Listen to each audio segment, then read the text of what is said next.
안녕하세요. 치원의 관상톡 시간입니다.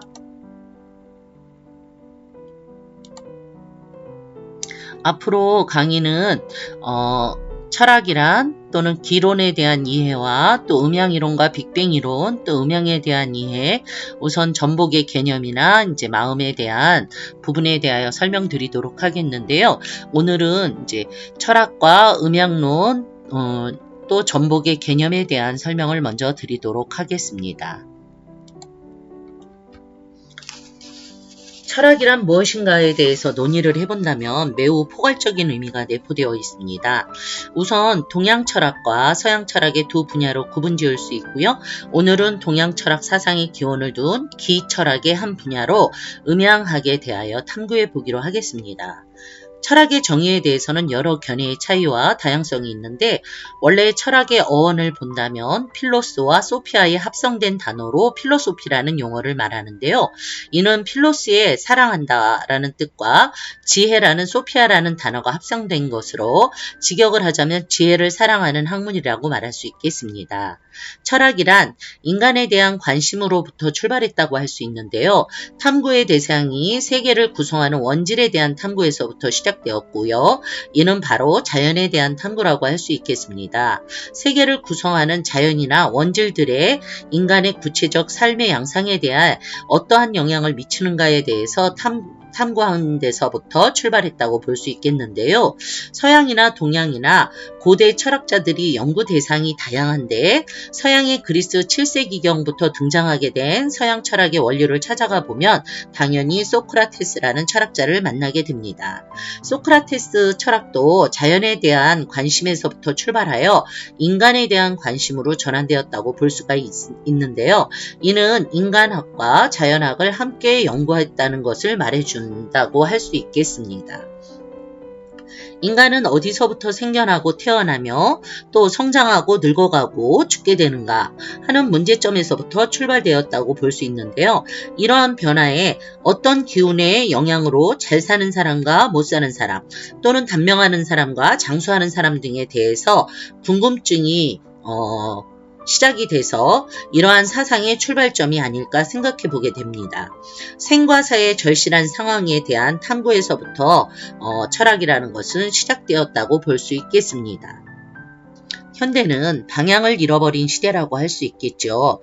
인간의 행동이나 생각에 가장 많은 영향을 끼치게 하는 것은 무엇인가에 대한 고찰의 부재로부터 오는 것이라 할 수 있겠는데요. 철학을 한마디로 정의해 보자면 미연지학이라고 할 수 있습니다. 미연이란 안일미의 그럴련 또는 불타오를 연자로 아직 그렇게 불타오르지 않은, 즉 김이나 조짐이 아직 드러나지 않은 어떤 상황이 일어나기 이전에 미연에 방지하고자 하는 학문이라고 할 수 있고요. 어떤 기미를 알고 통찰할 수 있어야 한다는 것은 아닌지 생각해 보게 되는데요. 그것이 바로 미래의 통찰학인 것이라고 말할 수 있겠습니다. 동양의 전통적 사유체제 또한 자연에 대한 연구에서부터 출발하였다고 볼 수가 있는데요. 우주 만물의 생성과 발전 그리고 자연 세계에 나타나는 다양한 현상들을 기로 설명하는 사유체계를 가지고 있고요. 인간도 태어날 때부터 이러한 음양과 오행의 기운을 가지고 태어났으며 이러한 우주 만물의 기운의 변화에 따라서 운명도 변화하게 된다고 생각하게 되었습니다.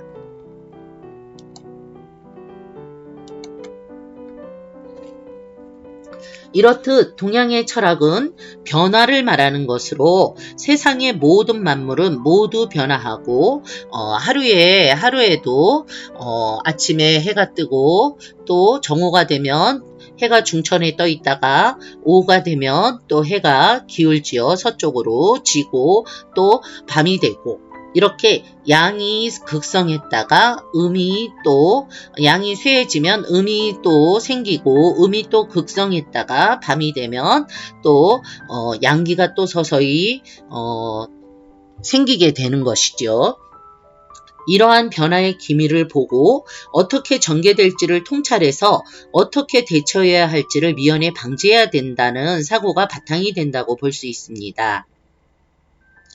삶의 지혜란 이러한 통찰력을 바탕으로 실현될 수 있는 것으로 통찰이란 많은 경험을 쌓아야만 얻어지는 것이겠죠.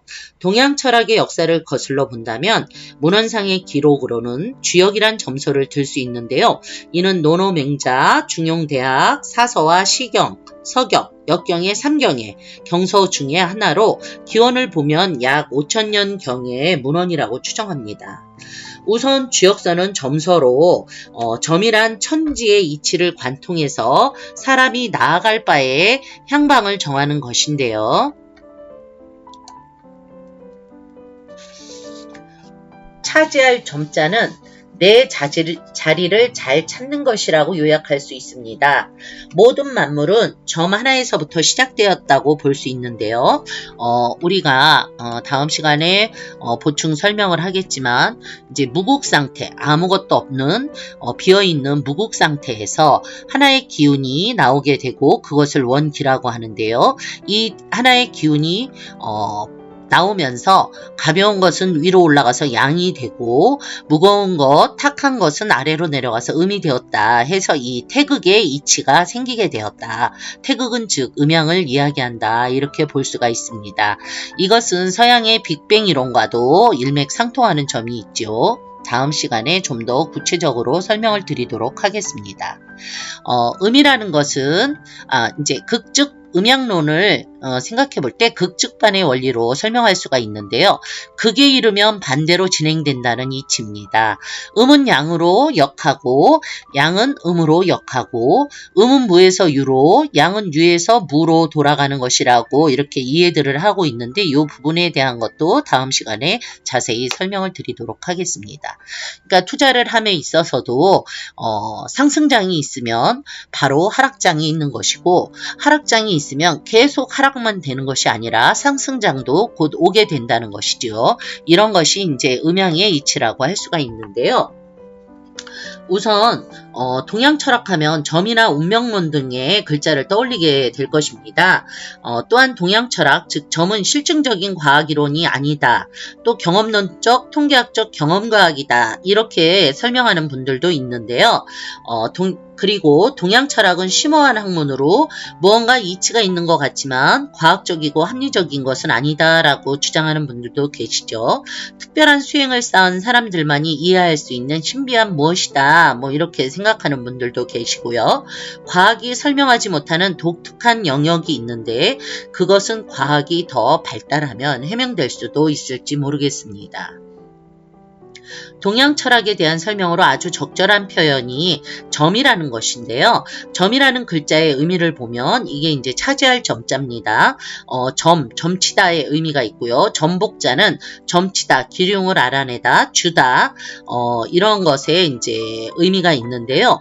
점이란 자신이 부닥친 문제에 대한 조언을 구하고자 하는 것으로 미래에 대한 기륭에 대한 것을 묻는 것이지요. 그래서 복자의 점이 우측에 찍은 것은 좌측은 과거이고 우측은 미래로 미래를 알고자 한 것이며 가운데 줄 하나 그어진 그 줄은 사람은 천지 사이의 중간에 존재하므로 점을 찍음으로 중심이 잡힌다는 의미입니다. 이는 중정지도라고 말하는데요. 점이란 중심을 똑바로 세우라는 것으로 인간만 직립을 하니까 중심을 세워야 되는 것이고 중심을 세울 때 바르게 나아갈 수 있다는 것입니다. 점을 친다는 것은 복자가 북채를 들고 있는 모습에서 회초리를 들고 있는 또 모습이기도 하고요. 점대를 들고 있는 모습을 의미하기도 합니다. 그래서 점친다에서 친다는 것은 일깨운다는 것을 의미하는 몽욕지도라 하여 목매함을 일깨운다라는 의미가 있습니다. 세상을 혁신하려면 속을 비워야 되죠. 태풍의 눈은 가운데는 비어있지만 밖은 어마어마하게 변하는 것입니다. 중심이 똑바로 서야 팽이처럼 잘 돌아가는 것입니다. 중심에 선다는 것은 때맞춰 나아간다는 것을 말하는 것인데요. 점이라는 글자를 파자해보면 복자 플러스 입구자를 이제 의미하는데요. 복한 것을 입으로 말한다라고 하겠습니다.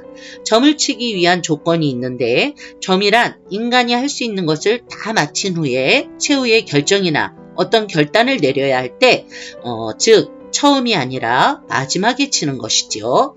점을 칠 때에는 같은 일은 두 번 치지 않고 또 부도덕한 일은 점치지 아니하며 또 개인적 욕망이나 이득을 가지고 점을 치면 점사가 흐려져서 안 된다고 말하고 있습니다. 현존하는 가장 오래된 점서인 주역개사전에 보면 세심이라고 기록되어 있는데요. 이는 마음을 닦는다는 것으로 점괘를 얻어서 해석을 할 때 자신에게 이로운 방향으로 점을 해석하려 하기 때문에 마음을 깨끗이 씻어서 객관적으로 해석해야 하며 간절한 마음으로 점을 쳐서 직관이나 영감을 얻어서 해결 방법을 찾는 것이라 할 수 있겠습니다. 오늘은 철학과 음양학에 대한 의미와 전복행위의 어원에 대하여 알아보았는데요. 저의 개인적인 생각으로 모든 전복행위의 기본에는 마음 심자가 들어있다고 하겠습니다. 마음이란 중을 의미하는 것으로 가운데 중자요. 중이란 입구자에 뚫을 곤자 를 써 있는 것이죠. 그래서 이 뚫을 곤자의 의미는 뚫다, 세우다, 위아래로 통하다, 또 나아가다의 의미로 해석하는데요. 마음의 중심을 잘 잡는 것이 매우 중요하다고 할 수 있겠습니다. 중도란 어느 한쪽으로 치우치지 않는 바른 길로 나아간다는 것을 말합니다. 우리 모두 한 번쯤은 새겨보아야 할 단어 같습니다. 오늘도 모두들 마음의 중심 잘 잡는 하루 되시길 바라겠습니다. 오늘도 청취해 주셔서 감사드립니다. 좋아요, 구독, 알림 설정 부탁드립니다. 다음 시간에 뵙겠습니다. 감사합니다.